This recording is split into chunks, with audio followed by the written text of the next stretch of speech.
Miss হবে না আপনার পছন্দের টিভি শো। দেখুন জি5 অ্যাপে একদম ফ্রি। তুমি যেটা করছো সেটা কি ঠিক করছো? বাবা, তোমার আবার কি হলো সাত সকালবেলা? আমি সবটা শুনেছি ওদিকে দাঁড়িয়ে। বাবা, কি সুন্দর গন্ধ দাদু ভাই। আজ যত সাজগোজের ধুম পড়েছে, কি ব্যাপার? না, ওই ইউনিভার্সিটি যাব তাই আর কি। ও বাবা, সেই ইউনিভার্সিটি তো তুমি রোজই যাও। এত সাজুগুজু তো আমি করতে দেখি না। বস এখানে, বস, খাইয়ে দি। দাদু ভাই, একটা কথা বলি, শোনো।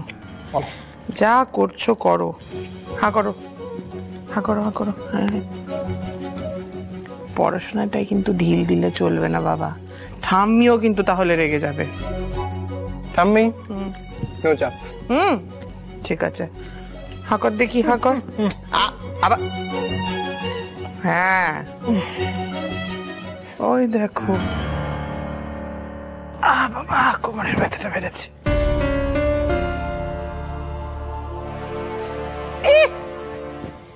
এটা সেলাই হয়েছে?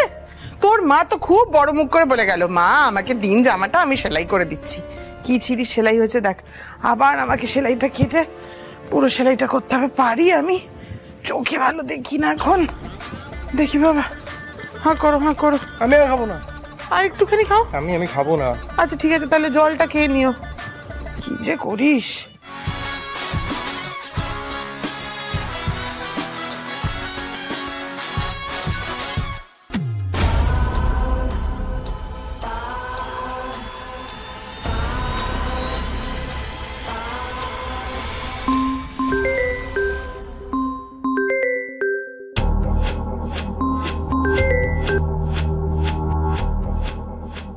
বলো বেবি। তুমি কোথায়? এই তো বেবি, আর কিছুক্ষণই বেরোবো। ঠিক আছে। আমার আর ঘরে মনই বসছে না, খুব এক্সাইটেড লাগছে। তাই বুঝি? ডেফিনেটলি। এতদিন শুধুমাত্র সোশ্যাল মিডিয়া আর ভিডিও কলই কথা হয়েছে, এবার সামনাসামনি দেখবো। এক্সাইটমেন্ট তো হবেই না? So where are we going today? আমরা এখন যাচ্ছি হাতিবাগানের একটা ক্যাফেতে। ক্যাফে? কেন, তোমার পছন্দ না?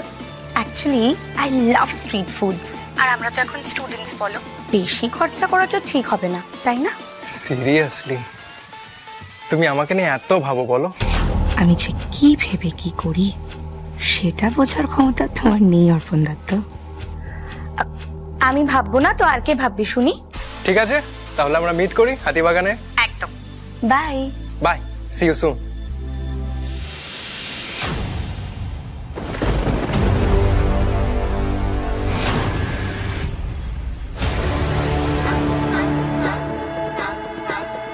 Hello mom. সো তোমার কথা মতোই I am going to meet him today. একদম মা, তুমি যেরকম বলেছ সবটা সেরকমই হচ্ছে। নো টেনশন মম, ও আমার প্রতি এমনিই খুব উইক। অর্পণকে আমার প্রেমের জালে জড়াতে খুব বেশি টাইম লাগবে না। এমন ম্যাজিক করব যে ও আমার ম্যাজিকের ঘর থেকে বেরোতেই পারবে না। অবশ্য ছেলেটা একটু হাবাগোবা গোছের আছে। ইয়েস ইয়েস মম, তুমি একদম ঠিক বলেছ, ইউ কারেক্ট। সরল সাদাসিধে। তুমি ধরে নাও তোমার কাজ হয়ে গেছে।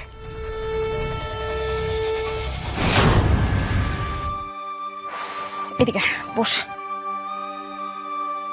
মাথাটা ঠান্ডা করে, রাগ না করে আমার কথাটা শোন। দেখ, তুই তো এখন বড় হচ্ছিস, তাই না? তোকে আর আমাকে দুজনকে মিলে মায়ের দায়িত্ব নিতে হবে, তাই তো? মা যে এতদিন ধরে কষ্ট পাচ্ছে তাতে তোর কিচ্ছু যায় আসে না। আমি আজকে ইউনিভার্সিটি যেতেই হবে, ক্যান্সেল করতে পারবো না। এই, তোর ইউনিভার্সিটি যাওয়ার এত ধুম পড়লো কেন রে? কি ব্যাপার রে? অনেকক্ষণ ধরে শুনছি যে তুই আর তোর মা দুজনে মিলে এসে এখানে দাদু ভাইয়ের উপর চোটপাট করছিস। কেন? দুদিন আগে তো তোর মা এসে দাদু ভাই নাকি কোনো রকম পড়াশোনা করছে না বলে আমাকে চারটি বাজে কথা শুনিয়ে দিয়ে গেল। কি হয়েছে এখন? আজকে ছেলেটা নিজে থেকে ইউনিভার্সিটি যেতে চেয়েছে, আর তুই ওকে ডাক্তারখানা যেতে বলছিস। ও যেতে পারবে না বলেছে বলে ওর দোষ হয়ে গেল? ঠাম্মি ঠাম্মি মায়ের অনেক দিন ধরে একটা সমস্যা হচ্ছে, মাঝে মাঝে মাথা ব্যথা করছে, আর আমি এই সমস্যাটা ফেলে রাখতে চাইছি না বলে ওকে হ্যাঁ এটাই আমার কথা। বলে তুই ওকে কেন? তোর যদি মনে হয় যে মায়ের সত্যি সত্যি শরীরটা ভালো নেই, সাত সকালবেলায় মাকে ডাক্তারের কাছে নিয়ে যেতে হবে, তাহলে তুই যা। হ্যাঁ সেটাই তো, দিদি তোমাকে নিয়ে যেতেই পারে, একদিন অফিসে না গেলে তো চাকরি চলে যাবে না। থাক, চুপ কর তো তোরা। আমি একদম ঠিক আছে, আমাকে নিয়ে কাউকে কোথাও যেতে হবে না, যে যার কাজে যাও। না মা, তুমি একদম ঠিক নেই। আর সত্যি ঠাম্মি, তোমাকে না বলার মতো আমার আর কিছু নেই। ছোটবেলা থেকেই তো তোমায় দেখছি তুমি মায়ের সাথে এরকমটাই করো, কিন্তু তাই বলে ভাইও এমনটাই করবে? মা তো ভাইকে জন্ম দিয়েছে, ভাইয়ের তো মা। তুমি আমাকে বলো, ভাই যে ব্যবহারটা করছে মায়ের সাথে সেটা কি ঠিক করছে? পুটি, ভীষণ বড় বড় কথা বলছিস আজকাল।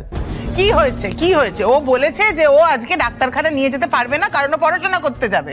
ইচ্ছে করে ছেলেটাকে অপরাধ বোধে ভোগানোর চেষ্টা হচ্ছে নাকি? মা চলো তো এখান থেকে।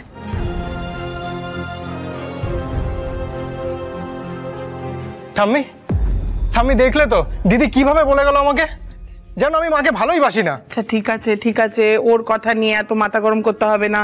ও ঠিক তোর মাকে দেখে রাখবে, বুঝেছিস? তুই যা, ইউনিভার্সিটি যা। আয় তো। ও ঠাম্মি, হ্যাঁ আমি তোমার কাছেই যেতাম। আমার কাছে? কেন?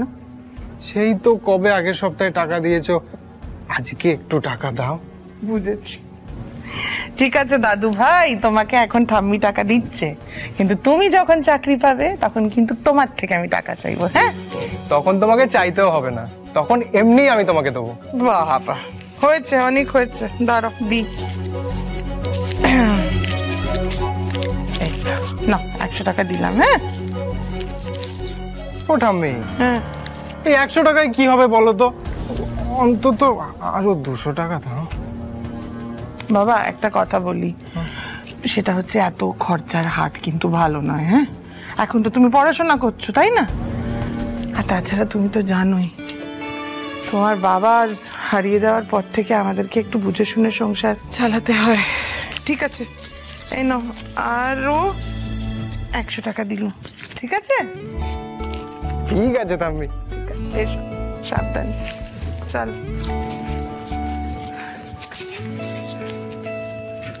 দুর্গা দুর্গা দুর্গা দুর্গা। কৃষ্ণা, তুমি যেটা করছো সেটা কি ঠিক করছো? বাবা, তোমার আবার কি হলো সাত সকালবেলা? আমি সবটা শুনেছি ওদিকে দাঁড়িয়ে। ঝামেলা বাড়বে বলে সামনে এসে কিছু বলতে চাইনি।